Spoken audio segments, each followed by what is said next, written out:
Welcome back to our series of seminars that are trying to help you answer life's big questions. This is session 2, in which we are continuing to answer the question, is the Bible a message from a God I can't see? And in particular, we are looking at the accurate long-term predictions found in the Bible. We start by looking at the Jews. And before we start looking at prophecies, we ought to remind ourselves of what we know about the Jews. They are disliked by many. There's even a special word to describe the hatred of the Jews, anti-Semitism. They are found in most countries of the world. They were persecuted in the Holocaust. In fact, about 6 million Jews died in Europe. They are always at the centre of Middle East tensions. They seem to be different from other people. They assimilate less than other groups when they migrate to other countries. Over several generations, they still stay separate more than most migrants. They are often in the news. They are also often found in positions of influence. Many of these facts are a result of the history that the Jews have gone through. Let's just remind ourselves what the Jews have gone through over the last 2,000 years.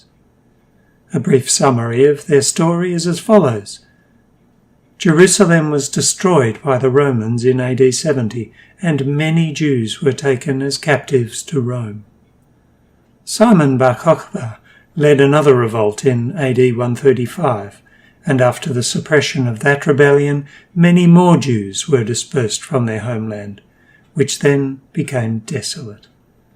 They were persecuted by other nations throughout the next 1900 years. During all this time, although without a homeland, they still survived as an identifiable people. They finally returned to their own homeland and became a nation again in 1948, and the land once more became fruitful. The modern state of Israel has thrived and become a prominent player in modern politics. Bearing that in mind, we can look at what the Bible says. We have already seen that the Greek translation of the Old Testament, called the Septuagint, existed at least 250 years before the Romans destroyed Jerusalem in AD 70, so there is no possibility that the Old Testament predictions were written down after the events. We shall now look at several Bible passages predicting these and other aspects of Jewish history over the past 2,000 years. And as we look at these remarkable predictions, we must be careful to keep our own political views out of these considerations. The Bible tells us that some of the predicted events happened because the people concerned were not behaving in the best of ways.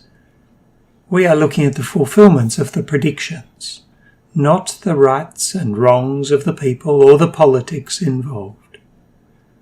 So let's start with the overthrow of the Jewish nation in AD 70. And in this section we'll look mainly at the prophecies in the books of Leviticus and Deuteronomy. These books were written at the time when the Jewish nation was founded. They include a list of consequences for persistent rebellion against God. The rest of the Old Testament is a record of Israel's continual disobedience to God. If these books come from a power greater than ourselves, we can expect to see the threats become reality. Some of these threats aptly describe the Romans attacking Jerusalem in AD 70. In Deuteronomy chapter 28, verses 49 and 50, God said, "The Lord will bring a nation against you from afar, from the end of the earth, as swift as the eagle flies, a nation whose language you will not understand, a nation of fierce countenance, which does not respect the elderly, nor show favour to the young." This passage has described the Romans and their character. They came from much further away than previous attackers. Their language was completely different from Hebrew. Their conquests were rapid, and their banner was an eagle. They were aggressive and merciless. The Arch of Titus in Rome was built to commemorate the overthrow of Jerusalem in AD 70 by the Roman general Titus. The notes include a close-up of part of the arch, showing the 7-branched lampstand from the temple in Jerusalem as it was taken away by the Romans. The temple in Jerusalem was built on the top of an enormous raised platform, and when the Romans destroyed the temple, they took the stones from the temple and threw them off the platform down onto the streets below. The stones are still there today. In Deuteronomy chapter 28, verse 52, we read, "They shall besiege you at all your gates, until your high and fortified walls in which you trust come down throughout your land. And they shall besiege you at all your gates throughout all your land, which the Lord your God has given you." One characteristic of the campaign against the Jews by the Romans in AD 66 to 70 was the progressive besieging and storming of towns one after another. The Romans fought their way through the land, destroying one stronghold after another, using their battering rams to breach the walls. In Leviticus chapter 26, verses 29 and 31, God said, "You shall eat the flesh of your sons, and you shall eat the flesh of your daughters. I will lay your cities waste, and bring your sanctuaries to desolation, and I will not smell the fragrance of your sweet aromas." These verses describe the horrors of the siege of Jerusalem in AD 70. Jews ate their children because they were starving. The Romans destroyed nearly all the cities in Israel. The splendid temple in Jerusalem was destroyed, and all worship there ceased. About 40 years before this happened, Jesus pointed to the temple in Jerusalem and said, in Matthew chapter 24, verse 2, "Do you not see all these things? Assuredly I say to you, not one stone shall be left here upon another that shall not be thrown down." Jerusalem was finally destroyed in AD 135. This followed the suppression of the last rebellion of the Jews against Rome under the Jewish rebel leader Simon bar Kokhba. The very foundations of the temple were torn up and the land ploughed. Not even the ruins of a temple survive, just as Jesus predicted.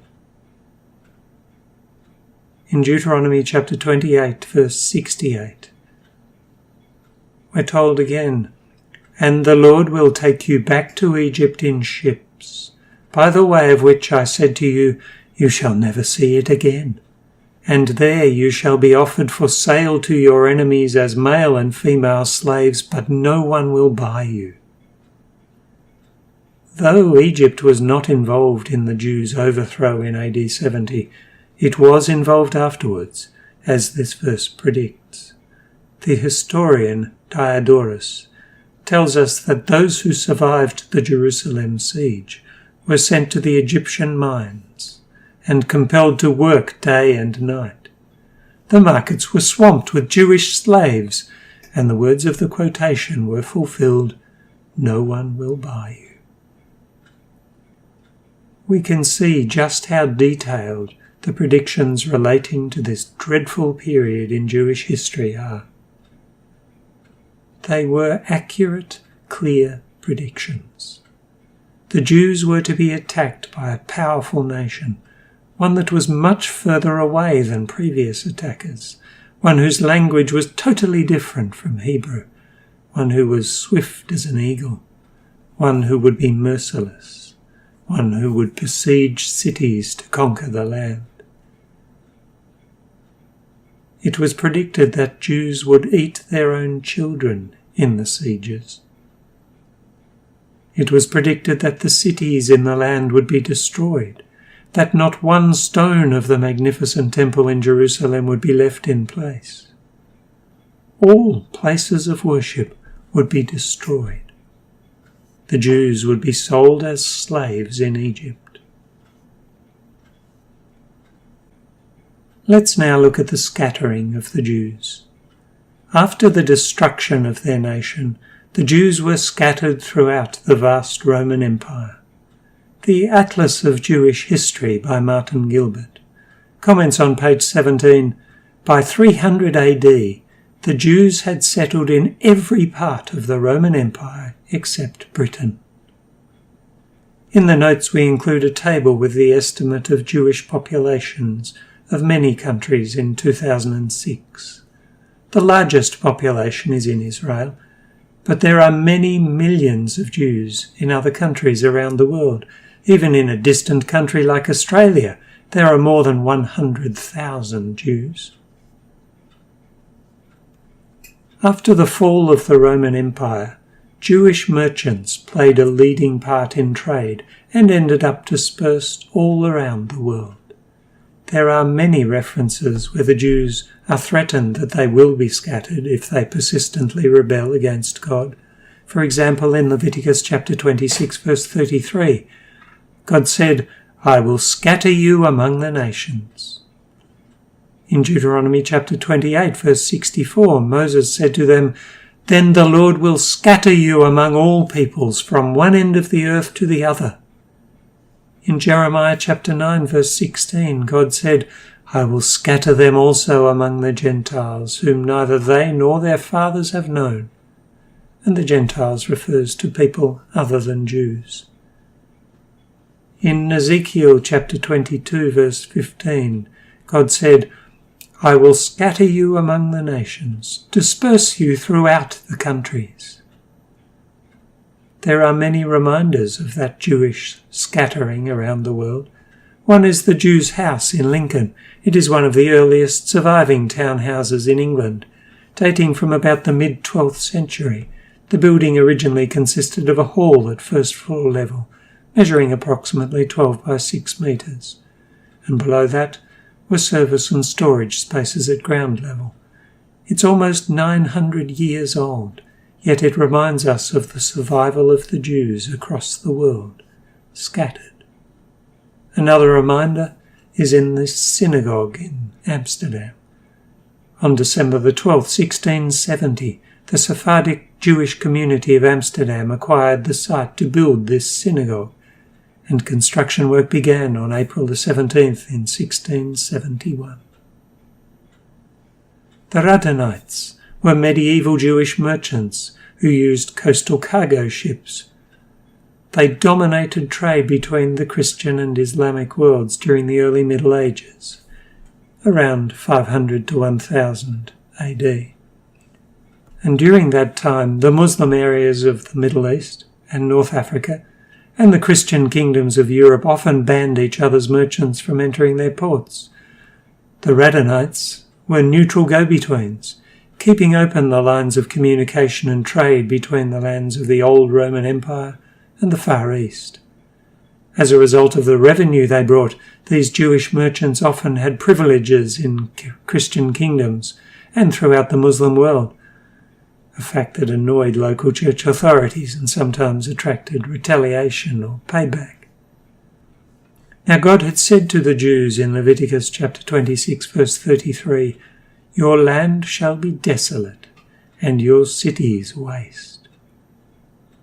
And the desolation of the land of Israel before the Jews started returning there can be seen from the pictures which are shown here, which were taken in 1940.